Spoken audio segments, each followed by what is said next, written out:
आप कहानी सुनना पसंद करते हैं? बहुत अच्छे। मैं आपको एक पागल वैज्ञानिक की कहानी सुनाना चाहूँगी। आप अपने मन में एक सोच लीजिए, एक पागल वैज्ञानिक कैसा होगा वो।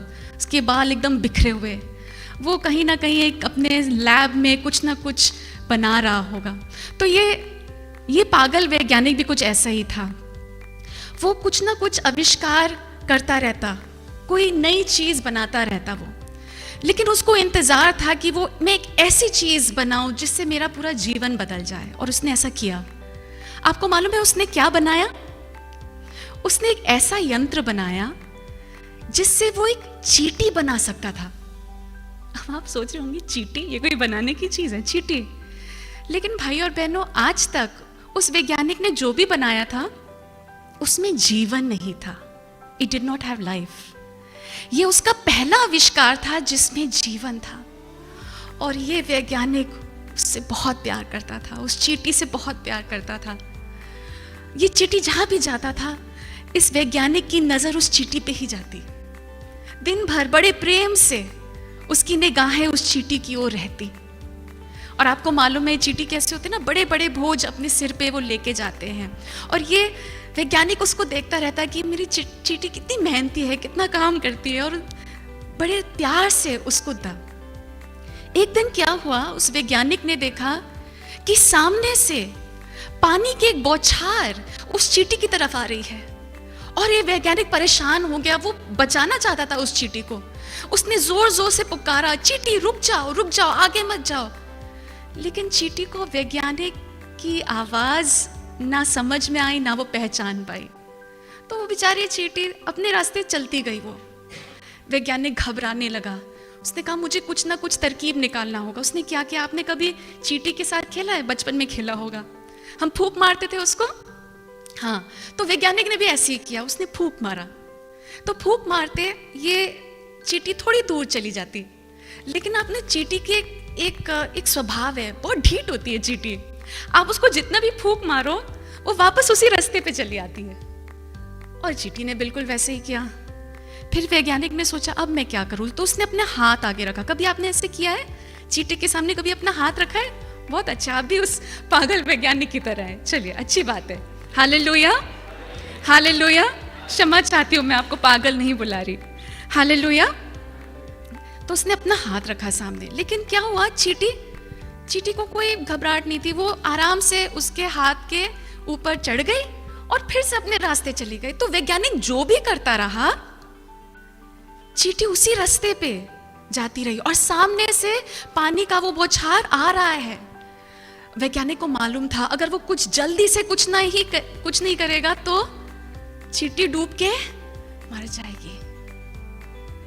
और वैज्ञानिक उस चींटी को खोना नहीं चाहता था। तो वैज्ञानिक ने क्या किया, उसने आओ देखा न ताओ वो उस मशीन में चला गया और खुद चींटी बन गया। और चींटी बनने के बाद उसने पहली चींटी के पास जाके बोला, भाई आगे से पानी आ रहा है, हम दोनों डूब के मर जाएंगे, चलो मैं तुम्हें एक अच्छी जगह लेके जाता हूं जहां हम बच सकते हैं। और दोनों चींटी बच गए। आपको लग रहा होगा ये क्या अटपटा कहानी है, लेकिन भाई और बहनों, इससे ज्यादा अटपटा है ईश्वर का मनुष्य बनना। क्योंकि ये वैज्ञानिक भी तो आखिर एक सृष्टि ही था ना, he is also just a creation. लेकिन वो एक चींटी बन जाता है। ये वैसा नहीं है कि जैसे एक अमीर आदमी अपने महल को छोड़ के गरीब बनता है। नहीं, ये वैसा भी नहीं है कि एक first class citizen third world country में जाके बसता है, वैसा नहीं है। हमारी दुनिया में ऐसी कोई चीज नहीं है जिससे हम तुलना कर सकते हैं इसकी।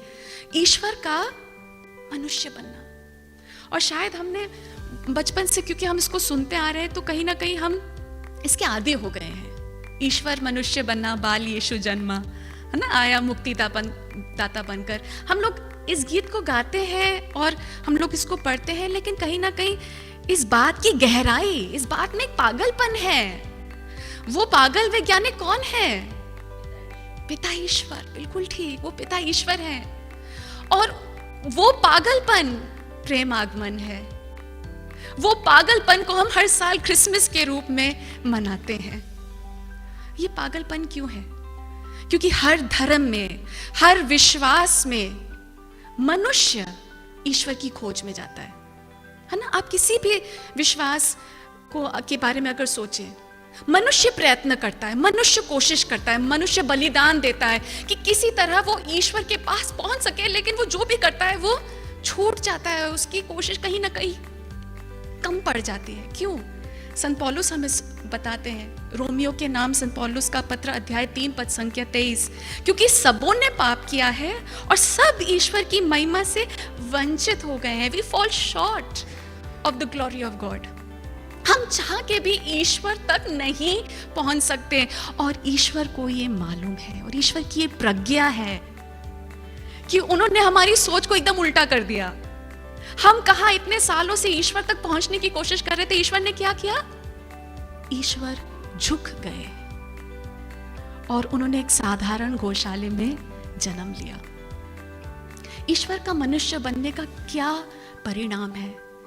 इसका मतलब यह है, जब संत यूहन्ना सुसमाचार में बताते हैं कि शब्द ने शरीर धारण किया और हमारे बीच निवास किया। यूहन्ना का सुसमाचार अध्याय 1 पद संख्या 14, क्या क्या ग्रहण किया उन्होंने? जब शरीर ग्रहण किया, धारण किया, उन्होंने हमारे कष्टों को धारण किया, हमारे दुखों को धारण किया, हम में से एक होके हमारे साथ निवास किया। एक फ्लाइंग विजिट नहीं था, एक विजिटिंग वीजा नहीं था, ये निवास किया। हमारे दुखों में, हमारे आंसुओं में वो इमैन्युअल है, वो ईश्वर हमारे साथ है। और इससे भी ज्यादा कहीं चौंकाने वाली बात यह है भाई और बहनों कि ईश्वर केवल मनुष्य नहीं बना। वो कैसे आया? हाँ बिल्कुल, पवित्र आत्मा के द्वारा आया वो, लेकिन एक छोटे से नन्हे से बालक के रूप में, एक निर्बल बालक के रूप में, एक असहाय बालक के रूप में। कई जो यहूदी लोग थे वो मसीहा का इंतजार कर रहे थे, लेकिन उनका जो मसीहा के आने का जो सोच था, जो वो कल्पना थी, वो बहुत अलग थी। वो सोच रहे थे कि मसीहा जब आएगा एक महान योद्धा की तरह आएगा, जो हेरोद को शासन से हटाएगा, जो रोमियों के चंगुल से यहूदियों को बचाएगा। They were waiting for a political leader, Messiah of that kind. लेकिन ये गौशाले में जन्म एक नन्हा सा बालक, किसी ने इस रूप में मसीहा को नहीं सोचा होगा। अगर सोचा भी होगा तो राजमहल में पैदा होगा, है ना, ऐसा होना चाहिए राजा। लेकिन किसी ने ऐसा नहीं सोचा होगा कि वो इतने बेबसी में, इतना एक निहत्ता निर्बल बालक के रूप में। भाई और बहनों, जैसे कि मैंने कहा, ईश्वर की प्रज्ञा है जो हमारे समझ से, हमारे ज्ञान से कहीं बढ़कर है। हमारी नजर में बेबसी हमारी कमजोरी है, लेकिन ईश्वर के लिए वो बेबसी में एक सामर्थ्य है। मैं आपको एक उदाहरण देती हूँ। मान लीजिए एक कमरे में दुनिया के सारे महापुरुष एक कमरे में आप डाल दीजिए उनको। सोचिए बड़े बड़े देशों के राष्ट्रपति या बिजनेसमैन या जो भी पॉलिटिकल लीडर्स हैं या साइंटिस्ट, सबको एक कमरे में डाल दीजिए। सब सोचे होंगे मैं इतना शक्तिशाली हूं, मतलब मेरे एक बटन दबाने से पूरी दुनिया हिल जाएगी, है ना। दूसरा सोच रहा होगा मेरे पास इतना पैसा है, मैं आधा देश खरीद सकता हूं। सब लोग मन ही मन सोच रहे होंगे कि मैं ज्यादा बलवान हूं, मैं ज्यादा बड़ा हूं।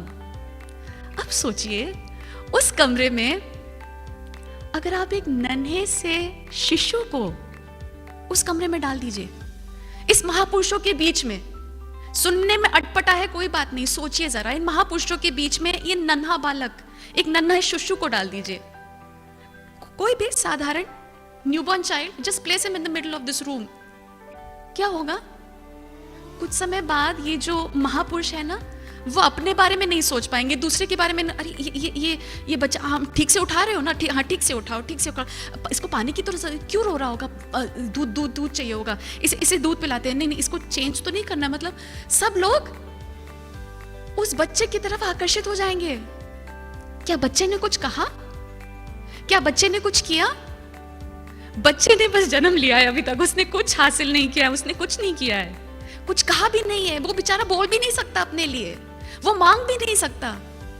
लेकिन उसने दुनिया के वो महापुरुषों को जो एक कमरे में हैं, उन सबको अपने घुटनों पे ले आया है बिना कुछ किए। भाई और बहनों, इस बेबसी में, हमारी दुर्बलता में एक सामर्थ्य है। और संत पौलुस इसी के बारे में बताते हैं हमें, जब वो कहते हैं, इसीलिए मैं बड़ी खुशी से अपनी दुर्बलताओं पर गौरव करता हूं। क्या आपने कभी अपनी दुर्बलता पे गौरव किया है? हमने शायद ही कभी अपनी दुर्बलता पे गौरव किया होगा। लेकिन संत पौलुस हमें समझाते हैं, जिससे मसीह का सामर्थ्य मुझ पर छाया रहे। कैसे छाया रहेगा मसीह का सामर्थ्य? जब हम अपनी दुर्बलता पे गौरव रखते हैं, उसको दूर नहीं हटाइए। जब आप कष्टों से गुजरते हैं, जब आप मुश्किलों से गुजरते हैं, आप उस समय बेबस होंगे, लेकिन उस बेबसी में प्रभु का सामर्थ्य आपके द्वारा कार्य कर सकता है। भाई और बहनों, ये दुनिया की सोच है ना, एकदम उल्टी है। हम कामयाबी की ओर देखते हैं, है ना, और हम चाहते भी हैं कि हम हर कार्य जो शुरू करें उसमें कामयाब हो। हम कामयाबी को बहुत ऊंचा उठाते हैं, लेकिन ईश्वर के नजर में जब हमारा हार होता है, जब हमारा अपमान होता है, जब हमारा तिरस्कार होता है, तब उन पुण्यों से कहीं ज्यादा, तब उस समय ईश्वर की सामर्थ्य हमारे अंदर झलकती है। Hallelujah, hallelujah. संत पौलुस आगे कहते हैं, मैं मसीह के कारण दुर्बलताओं पर, अपमानों पर, कष्टों, अत्याचारों और संकटों पर गर्व करता हूं, क्योंकि मैं जब दुर्बल हूं तभी बलवान हूं। तब भी बलवान नहीं, तभी बलवान हूं। अगर आपको बलवान होना है, अगर आपको बड़ा होना है, तो छोटा होना पड़ेगा। अगर आपको कामयाब होना है, तो पहले हारना सीखना होगा। यही है ईश्वर की प्रज्ञा, यही है। और इसीलिए एक निहत्थे निर्बल बालक को आना पड़ा। कहां पे? किसी राजमहल में नहीं, किसी घर में भी नहीं, गौशाले में। और आपको क्या लगता है, उस गौशाले में क्या संत यूसुफ को समय मिला होगा उसको सैनिटाइज करने का, उसको अच्छे से एकदम साफ सफाई करने का, कि मेरी पत्नी अभी जन्म देने वाली है, ईश्वर के पुत्र को जन्म देने वाली है, मैं सब कुछ ठीक से करूं? क्या समय था उसके लिए? नहीं, वो बेबस रहा होगा। वो सोच रहा होगा, मैं कैसा बाप हूं, किसको चुना है ईश्वर ने? मैं अपनी पत्नी को, अपने होने वाले बच्चे के लिए मैं एक अच्छे कमरे का भी इंतजार नहीं कर पाया। इस गौशाले में मुझे यहां उनको जन्म देना पड़ा है। वो कितना बेबस महसूस कर रहा होगा। माता मरियम के बारे में सोचिए, उनको क्या लगा होगा कि हे प्रभु, आपने क्या सोचकर मुझे चुना? मैं तो इस लायक भी नहीं हूं, मुझे बच्चे पैदा करना नहीं आता, कोई मेरी मदद के लिए भी यहां नहीं है, मैं क्या करूं? नहीं, इस बच्चे को कुछ हो ना जाए। लेकिन उस गंध में, उस मैल, मतलब जो मैला था पूरा गौशाला, उसमें प्रभु यीशु ने जन्म लिया। मैं आपसे पूछना चाहती हूँ, गौशाला कब धन्य हुआ? क्या गौशाला पहले धन्य था, फिर प्रभु यीशु उसमें पधारे? बहुत अच्छे। प्रभु यीशु ने जन्म लिया तो वो गौशाला धन्य हो जाता है। भाई और बहनों, हम सबके जीवन में कुछ है जिसका हमें गर्व नहीं है ना? कुछ मैला है हमारे जीवन में। हमारा जीवन शायद उस गौशाले से कहीं बदतर है, लेकिन क्या प्रभु यीशु उसमें जन्म लेना चाहते हैं? हाँ या ना? ये समझना बहुत मुश्किल है। हम सोचते हैं कि पहले हमें पवित्र होना पड़ेगा, फिर प्रभु यीशु हमारे बीच में आएंगे, लेकिन आप खुद से पवित्र हो ही नहीं सकते। आप अपने बलबूते पे पूर्ण नहीं हो सकते। You can not be perfect on your own.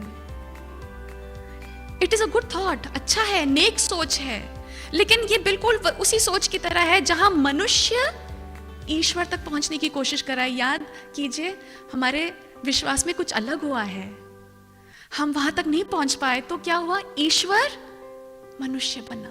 लेकिन हमारी सोच में ये अलाउ नहीं करता। हम चाहते हैं कि हम पूर्ण हो जाएं, हम पवित्र हो जाएं, ताकि ईश्वर हमारे बीच में पैदा हो सके।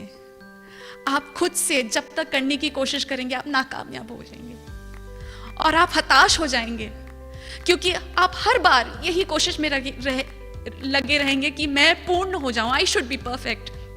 But you can not be perfect on your own. आप अपने अपने बल से पवित्र नहीं हो सकते, ये कृपा है, इसे मांगिए। आप प्रभु से कहिए, प्रभु मेरा घर, मेरा जीवन ना बेहाल है, इट्स अ मेस।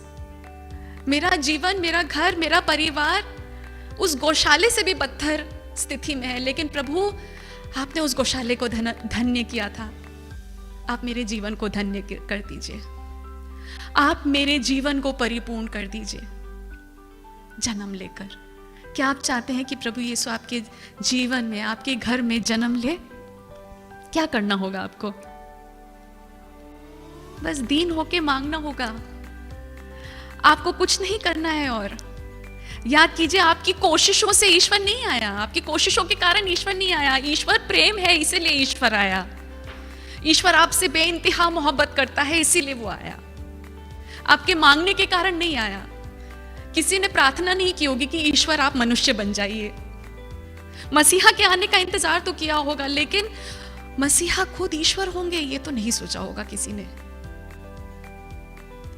ईश्वर आएगा, आपको छोटा होना पड़ेगा, आपको उस बेबसी में रहना सीखना होगा। इस साल ने हमें बहुत कुछ सिखाया है, लेकिन इस साल ने एक चीज इस पूरे दुनिया को सिखाया है, बेबसी क्या होती है ना। एक छोटे वायरस के सामने हम सब बेबस पड़ गए, हम सब हाथ खड़ा कर दिया हम सब ने कि भाई हमसे तो नहीं हो पाएगा ये। लेकिन इस बेबसी में, इस निर्बलता में प्रभु हमारा सामर्थ्य है।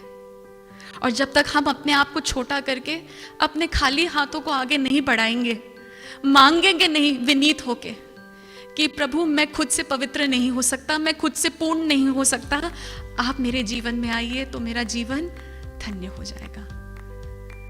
आइए हम अपने आंखों को बंद करें। प्रभु मेरी चाह है कि आप मेरे दिल में, मेरे जीवन में, मेरे परिवार में जन्म लीजिए प्रभु। मैं छोटा निहत्ता ही सही प्रभु, आपके लिए ये बहुत है, क्योंकि आप मुझसे बेइंतहा प्यार करते हैं प्रभु। मुझे उस प्रेम का अनुभव दीजिए प्रभु, और मेरे घर में, परिवार में प्रभु आप जन्म लीजिए तो मेरा जीवन धन्य हो जाएगा।